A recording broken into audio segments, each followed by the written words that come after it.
안녕하세요. 입시만 생각하는 엄마 입마TV의 정재준입니다. 저는 성균관대학교 교육학과 겸임교수이자 정재준 입시전문 컨설팅 연구소 소장이기도 합니다.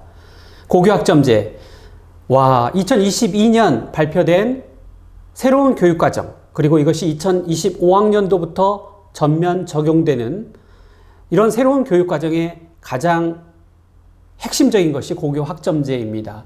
고등학생, 2024년도 중3 학생이라면 2025년도 고1 때부터는 전면적으로 고교 학점제에 적용을 받게 되는데요. 이런 고교 학점제가 그만큼 많은 변화가 오는 이상 어떠한 부작용도 함께 따를 수 있다는 걸 생각해 봐야 합니다.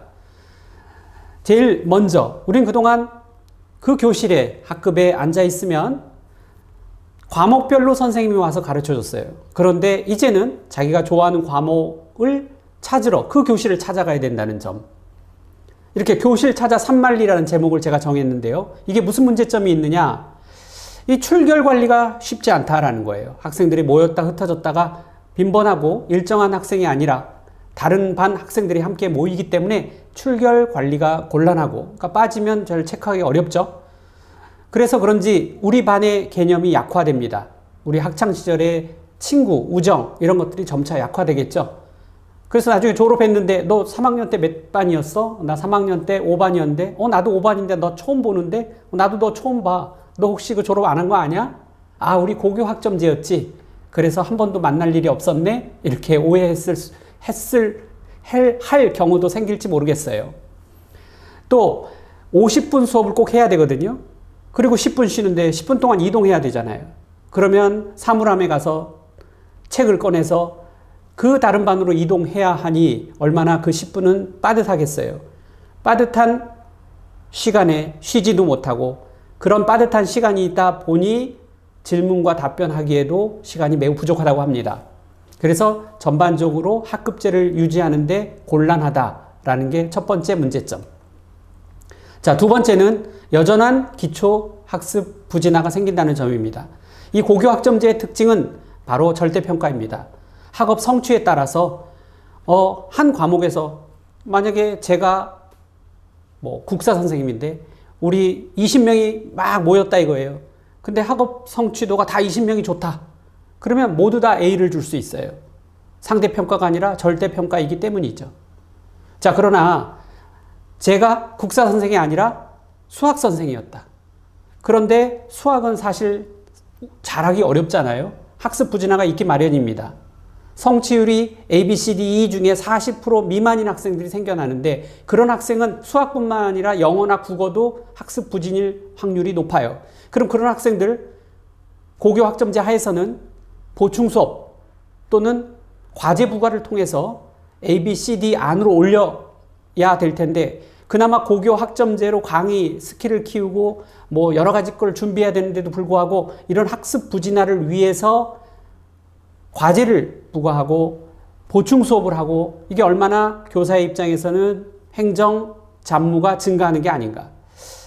만약에 여러분이 교사라면 가급적이면 A, B, C, E 중에 E라는 어떤 성취율을 굉장히 더 낮게 만들어서 가급적이면 A, B, C, D 안에 올려놓게 하겠죠? 그러면 원래 취지에 어긋난다라는 거죠. 고교 학점제의.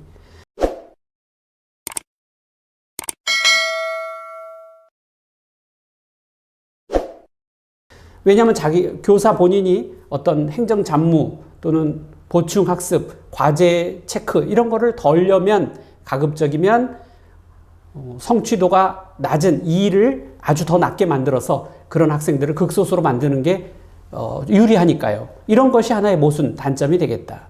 세 번째는 바로 섬지역, 농촌지역의 작은 학교는 고교 학점제 어떻게 하냐 이거죠. 작은 학교는 모든 과목 선생님을 다 구비할 수 없어요. 이를 위해서 교육부에서는 공동 교육과정을 수강하라라고 하지만 온라인 수강으로 모든 고교 학점제가 간다면 그만큼 유명무실해지겠죠. 여러분 온라인으로 수업을 많이 하는 경우 어때요? 그냥 틀어놓고 얼굴 하나 그냥 해놓고 다른 행동을 한단 말이에요. 그래서 이런 점은 고교 학점제의 어떤 부작용, 문제점이 될 수 있습니다. 따라서 고교학점제는 대도시나 자사고 이렇게 충분히 과목별로 그리고 또 특성별로 교과 과목 선생님을 구비한 그런 학교들이 유리하겠죠. 이런 점에서 작은 학교들은 고교학점제에 또 한 번 울게 되는 그런 모순이 생긴다는 점입니다.